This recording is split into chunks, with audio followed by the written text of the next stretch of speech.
शेतकरी मित्रांनो, रब्बी हंगामामध्ये किंवा थंडीमध्ये शेतकऱ्यांचं लाडकं पीक ज्याच्यातून जास्तीत जास्त उत्पादन निघतं, कमी दिवसामध्ये जास्तीत जास्त नफा मिळवून देणारे पीक म्हणजे कलिंगड पीक, टरबूज पीक. ह्या टरबूज पिकाची लागवड ते काढणीपर्यंत कशा पद्धतीनं आपण काय केलं गेलं पाहिजे याविषयीचा हा सविस्तर व्हिडिओ. शेतकरी मित्रांनो, थंडी सुरू झाली किंवा रब्बी हंगाम सुरू झाला की बऱ्याच शेतकरी बांधवांचे जे कांद्याचे प्लॉट आहेत ते कांद्याचे प्लॉट रिकामे झाले की नंतर शेतकऱ्यांना प्रश्न पडतो की काय लागवड केली पाहिजे. बरेच शेतकरी बांधव ठरवतात की आपल्याला कलिंगड लागवड करायचं आहे. याविषयीचाच आजचा व्हिडिओ शेवटपर्यंत बघत राहा. मित्रांनो, कलिंगड हे पीक असं आहे, झाली तर शिकार नाहीतर बिकार अशा पद्धतीचं आहे. पण बऱ्यापैकी जर आपण थोडंसं लक्ष दिलं की त्याला एक साधारणपणे 7-10 रुपयाचे जरी बाजार भेटले किलोच्या, 7-10 रुपये किलोचे बाजार जरी भेटले, उत्पादन जर चांगलं काढलं तर आपल्याला चांगला पैसा कमवून देतं आहे. म्हणून कलिंगड लागवड करत असताना व्हरायटीची निवड, जमिनीची निवड, त्याच्यावरती येणारे रोग, त्याला खत व्यवस्थापन, पाणी व्यवस्थापन आणि त्याचं सेटिंग ही एक सगळ्यात महत्त्वाची.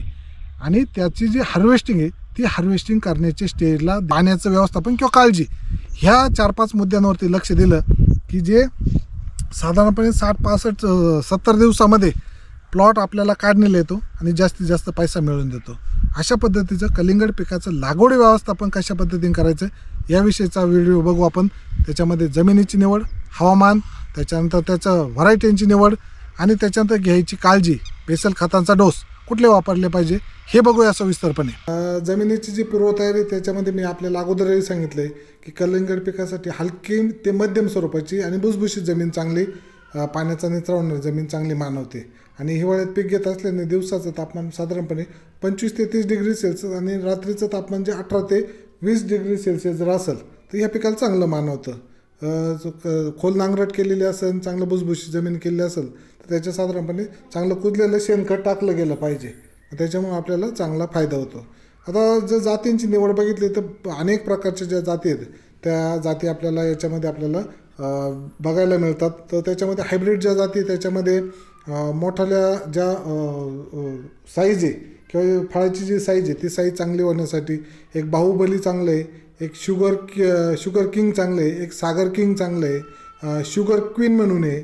अशा अनेक व्हरायटी आहे, रेड फ्लॅश आहे, डीप रेड फ्लॅश आहे, अशा अनेक व्हरायटीज या मार्केटमध्ये आपल्याला बघायला मिळतात. तर त्याच्यातून आपण जे चांगले, ज्याचं वजन चांगलं मिळेल, साईज चांगली होईल आणि मर रोगाला कमी जास्त प्रमाणामध्ये बळी जाणार नाही असं जर आपण याची निवड केली, जातीची निवड केली तर आपल्याला त्याचा चांगला फायदा होईल. याच्यातून आपण कुठलीही एक जात निवडून रब्बी हंगामासाठी किंवा हिवाळी हंगामासाठी आपण याचा वापर करू शकतो. तर लागवडीचं जर बघितलं तर वेगळे जे लोक आहेत किंवा वेगळे एरिया आहेत त्या एरियानुसार साधारणपणे 8 ते 10 फुटाचं अंतर ठेवतात आणि जे रोपातील अंतर ते 3 ते 4 फूट आणि 2 रोमधलं अंतर म्हणजे 2 ओळी, 2 बेड, 2 सारे असतील तर त्याचं 8 ते 10 फूट अंतर पाहिजे, कारण वेल पसरायला आपल्याला काय फायदा होतो. तर ही लागवड करत असताना कशा पद्धतीने केली पाहिजे तर मी आपल्याला सांगेन की आपल्याला रोपं आहे ते नर्सरीतून मिळतात, जी आपण व्हरायटी सिलेक्ट करणार ती. तर ते सिलेक्ट केल्यानंतर 2 ओळीतील अंतर जे आहे किंवा 2 रोमधलं अंतर 8 ते 10 फूट असणं गरजेचं आहे आणि 2 रोपातलं साधारणपणे 4 फुटाचं अंतर, 3.5-4 फुटाचं अंतर आपण ठेवू शकता. आता याच्यामध्ये लागवड करत असताना मी आपल्याला सांगत होतो की काय केलं पाहिजे, बेडचा जर वापर केला तर जे फळ आहे पुढं फळ लागणार आहे ते फळ लागल्यानंतर काय केलं जातं की आपण याच्यामध्ये ते बेडवरती राहतं, पाल्यावरती राहणार आहे आणि मग त्याच्यामुळं काय होईल की आपल्याला त्या फळाला डाग वगैरे पडणार नाही, कीड लागणार नाही, याचा आपल्याला चांगला फायदा होत असतो. म्हणून बेडवरती जर लागवड केली तर आपल्याला चांगला फायदा होतो. आता जे रोपं आणतो आपण ती रोपं लागवडीपूर्वी जे बुरशीनाशक एखादं त्या बुरशीनाशकाच्या पाण्यामध्ये जर आपण बुडून ते जर लावले किंवा जे ट्रे आणलेले त्या ट्रेमध्ये जर आपण स्प्रे केला बुरशीनाशकाचा एखाद्या चांगला कॉन्टॅक्ट किंवा सिस्टमॅटिक फंजीसाईडचा जर वापर केला तर आपल्याला त्याचा चांगला फायदा होतो. काही शेतकरी बांधव ट्रायकोडर्मासुद्धा वापर करतात, काही कार्बेंडाझिम प्लस मॅन्कोजेबचा सुद्धा वापर करतात. तर हे काय होतं की सुरुवातीला पिकाची जी रोपं आहे ती रोपं लसलशीत असतात, कवळी असतात आणि त्याच्यामुळं बुरशीचा अटॅक लगेच होतो त्याच्यामध्ये. जेव्हा आपण जमिनीमध्ये लावणार आहे, जमिनीमध्ये अनेक प्रकारच्या हानिकारक ज्या त्या बुरशींची त्याच्यावरती लागवड केल्यानंतर लगेच त्याच्यावरती कुठला परिणाम होऊ नये म्हणून आपण काय गेलं पाहिजे, ही लागवड करताना किंवा लागवडीपूर्वीच आपण ती ड्रिंचिंग जर केली किंवा त्या रोपांच्या मुळांवरती कॉन्टॅक्ट किंवा एखादं सिस्टमॅटिक फंजीसाईड जर सोडलं द्रावण करून तर आपल्याला त्याचा चांगला फायदा होतो. आता याच्यामध्ये एक महत्त्वाचा मुद्दा आहे की सिंचन व्यवस्थापन किंवा पाणी व्यवस्थापन. आता पाणी सुरुवातीच्या काळामध्ये एकदम कमी पाणी लागतं, त्यात आपण पीक थंडीमध्ये घेतो, त्याच्यामुळं कमी सुरुवातीच्या काळामध्ये पाण्याचा वापर केलेला चांगला राहतो. कारण मुळकूज होण्याचं चान्सेस असतात, मररोग होण्याचे चान्सेस असतात. जास्त पाणी दिलं तर मुळं सडून जातील आणि मररोग त्याच्यामध्ये आपल्याला जाणवते.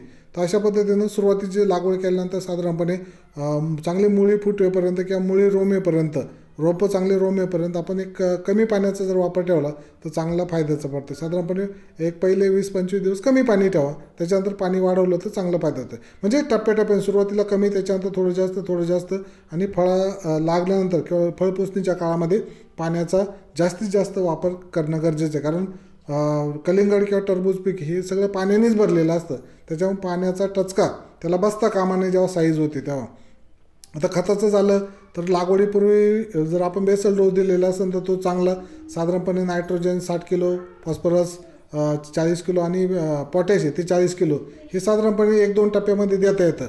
पण जर आपण ठिबकवरती जर केलं तर 1-2-3 टप्प्यामध्ये जर आपण जे विद्राव्य खत आहेत ते विद्राव्य खतं जर दिलं त्याचा चांगला फायदा होतो. त्याच्यामध्ये पहिल्या 15 दिवसानंतर 19 देऊ शकता. दुसऱ्या टप्प्यामध्ये जेव्हा फुलकळी निघत असते त्या फुलकळीच्या वेळेस आपण 13-40-13चा वापर करू शकता. तिसरा टप्पा आहे त्या तिसऱ्या टप्प्यामध्ये 52-34 देऊ शकता, म्हणजे काडी साईज वेल लांबण्यासाठी आणि जी वेल आहे ती वेल कणकर होण्यासाठी साधारणपणे 52-34 वापर करू शकता. त्याच्यानंतरच्या टप्प्यामध्ये 12-61 देऊ शकता जेव्हा सेटिंग होती किंवा सेटिंगच्या पुढचा जो कालावधी असतो. आणि शेवटच्या कालामध्ये SOPची काही फवारणी करतात, पण मी सांगेल की आपल्याला 0-0-50 जर दिलं तर आपल्याला त्याचा चांगला फायदा होत असतो. त्याच्यानंतर हे सगळं देत असताना जेव्हा फवारणी किंवा जेव्हा आपण हे जे देतोय त्यावेळेस काय केलं गेलं पाहिजे की आपण 0-52-34 आणि अमिनो ॲसिड जर दिलं तर वेल लांबणीसाठी त्याचा चांगला फायदा होत असतो. आणि जे पानं आहे त्या पानांची रुंदी होते आणि त्याचा परिणाम फोटोसिंथेसिस प्रक्रियेवरती होत असतो. फोटोसिंथेसिस जेवढं होईल तेवढी फळाची साईज जास्त होत असते. त्याच्यानंतर याच्यामध्ये अजून एक महत्त्वाचा मुद्दा आहे की जे आपण त्याला घटक देतो आहे किंवा खतं देतो आहे याच्यामध्ये कॅल्शियम नायट्रेट आणि बोरॉन हे सगळ्यात महत्त्वाचं आहे. थंडीचा कालावधी पाण्याचं जर का व्यवस्थापन आपल्याला नाही जमलं त्यावेळेस कॅल्शियम नायट्रेट, कॅल्शियम, बोरॉन याचं जर आपण चांगल्या पद्धतीनं जर योग्य पद्धतीने वापर केला तर आपल्याला मध्ये बऱ्याच शेतकरी बांधवांना जे फ्रूट क्रॅकिंग म्हणजे फळ विभागणी किंवा दुभागणी म्हणतो किंवा जे फळ फुटण्याचे जे चान्सेस आहेत ते चान्सेस कमी होतात. अशा पद्धतीनं कॅल्शियम नायट्रेट, कॅल्शियम, बोरॉन याचा वापर करू शकता तुम्ही. त्याच्यानंतर याच्यामध्ये कीड व्यवस्थापनामध्ये जर बघितलं थ्रिप्स, मिलीबग, लाल कोळी, डावणी मिल्ड्यू, पावडर मिल्ड्यू यांचा आपल्याला प्रभाव दिसून येतो. पण वेळोवेळी जर का कीटकनाशक, बुरशीनाशक आणि अँटीबायोटिकचं जर का आपण याच्यामध्ये फवारणी जर घेतली तर आपल्याला याच्यामध्ये जास्त परिणाम आढळून येत नाही आणि आपलं जे पीक आहे ते पीक चांगल्या पद्धतीनं आपल्याला करता येतं आणि त्याची तयारी करता येते. आता त्याच्यानंतरचा जर प्रश्न आला तर फळाची वाढ आणि गुणवत्ता टिकवण्यासाठी काय केलं गेलं पाहिजे. बऱ्याच शेतकऱ्यांना प्रश्न पडतोय की आपण काय केलं गेलं पाहिजे की आपण जे पीक आहे ते पीक आणतो परंतु फळ सेटिंग झाल्यानंतरची जी साईज आहे ती साईज एक महत्त्वाची असते आणि चांगल्या क्वालिटी साईज. त्याच्यामध्ये जे आपण एक झाड ठेवतो त्याला 2-3च वेली ठेवणं गरजेचं आहे. त्याच्यानंतर अनावश्यक वेली त्या वेली काढून टाकल्या पाहिजे आणि प्रत्येक वेलीवरती साधारणपणे 2 ते जास्तीत जास्त 3 फळं ठेवा, त्याचंच साईज करा आणि पोटॅश आणि कॅल्शियमचं प्रमाण योग्य पद्धतीने जर राखलं तर आपल्याला चांगला त्याचा फायदा होतो. म्हणजे ड्रीपद्वारे हळूहळू जी ओलावा आहे जमिनीमध्ये तो पण साठवला गेला पाहिजे. मी सांगितलं आहे अगोदरही की जेव्हा फळ साईज होत असते त्या साईजच्या कालावधीमध्ये आपण काय केलं गेलं पाहिजे, पाण्याचा टचका बसू नाही दिला पाहिजे.